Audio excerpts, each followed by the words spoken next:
Saranda gati për sezonin, edhe pse mund të cilësohet se tashmë ka nisur. Shefja e kabinetit në Bashkinë e Sarandës, Eliana Shkurti, gjatë një interviste për Blu Televizion, thekson se ky vit pritet të shënojë rritje në rreth 15-20% krahasuar me një vit më parë. Kjo sa i takon prenotimeve dhe rezerviveve, ndërsa një rritje në rreth 60% shënon dhe numrit turistëve në sitet arkeologjike dhe kulturore.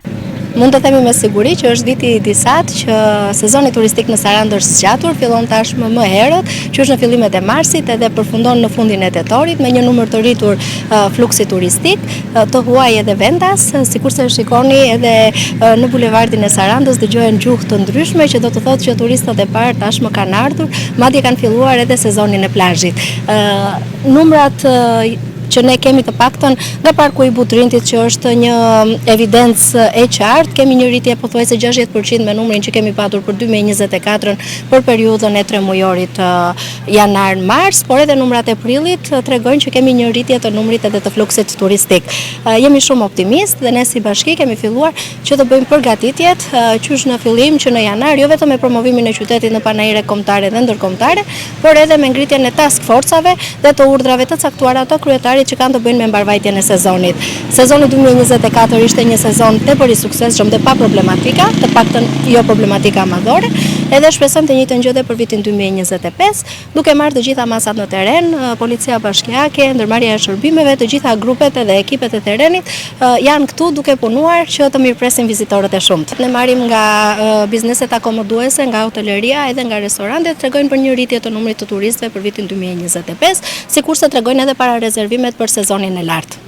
Saranda është shumë gati për të mirëpritur edhe si vjet turistët e huaj, si nga ana infrastrukturore, por edhe nga ana e shërbimeve të cilat ofrohen. Janë në përfundim të gjitha investimet të cilat kanë të bëjnë me rekonstruksionet e rrugëve të trotuareve, ndriçimin në qytet, në Sarandë edhe në Ksamil. Si vjet për herë të parë do kemi qendrën e mirëseardhjes, e cila ndodhet pak jashtë qytetit edhe do të ndihmojë jashtëzakonisht shumë edhe me pjesën e trafikut. Do të ketë edhe 90 vende parkimi për makinat, të cilat do të ndihmojnë mobilitetin në qytet. Gjithashtu edhe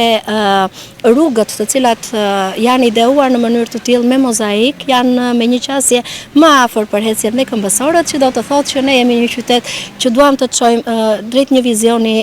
të një qyteti Eco City, kështu që i ftojmë të gjithë që ta shijojnë këtë bukurinë e qytetit në bulevardin e mrekullueshëm, që është një investim i jashtëzakonshëm, të ecin sa më tepër edhe ta shijojnë sa më shumë ambientin pa përdorur makinë. Është akoma duke u punuar për pjesën e plazheve dhe për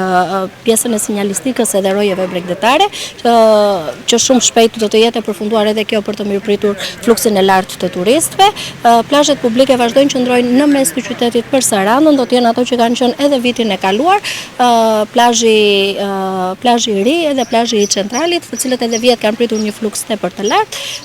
me grupet e terrenit të cilat kanë qenë në dispozicion për pastrimin e tyre përgjatë gjithë ditëve me orar të zgjatur, edhe njëjta gjë edhe si vjet, sikurse edhe ndryshimeve të cilat do të ketë ligji i si vjetshëm nëpërmjet Ministrisë dhe AKB-s për një pjesë të plazheve të cilat janë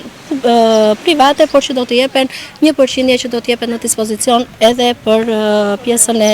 individëve të cilët duan të frekuentojnë ato. Shkurti ka tekstuar faktin se Saranda ka tashmë çdo ofrojë për turistët e huaj dhe vendas, ndërsa sezoni është zgjatur në kohë. Natyrisht veç Bregdetit, Saranda ofron dhe një sër aktivitetesh të shumta të shtrira në kohë, ndërsa në këtë vit qelja e sezonit do të jetë në qershor për Sarandën, por dhe Ksamilin. Saranda është sikurse ka dhe sloganit të cilin neve promovojmë, Saranda All in One, i ofron të gjitha për turistët edhe për vendasit, bukurinë natyrore, sigurisht, ushqimin tepër të mirë, të freskët, njësitë akomoduese tepër të mira, ka çmime për të gjitha kategoritë e njerëzve të cilat duan ta vizitojnë. Gjithashtu pozicioni gjeografik, ne jemi tepër afër me Gjirokastrën, jemi shumë afër me Korfuzin, edhe këto mund të ofrohen paketa turistike të cilat janë alternative. Sigurisht Parku Kombëtar i Butrintit, i cili është një park me vizitueshmëri tepër të lartë, plazhet e mrekullueshme të cilat kemi, 365 ditë me diell, mirëpritja e njerëzve nuk mungon, kështu që është një paketë e kompletuar, sigurisht edhe ne si bashki nuk mjaftohemi me bukuritë natyrore që na ka dhënë Zoti, përveç të gjitha përgatitjeve për mbarvajtjen e turizmit, ne kujdesemi edhe për argëtimin e turistëve të cilët vinë, sikurse vjet aktivitete madhore siç janë Solar Fest, Beer Fest, Fish Festival dhe shumë të tjera do të zhvillohen në bulevardin e Sarandës që do të mund të tërheqin akoma më shumë vizitorë të huaj. Sipas shefes së kabinetit në Bashkinë e Sarandës janë drejt përfundimit dhe disa investime të tjera, por dhe ndarja e plazheve për të patur sa më shumë hapësira publike.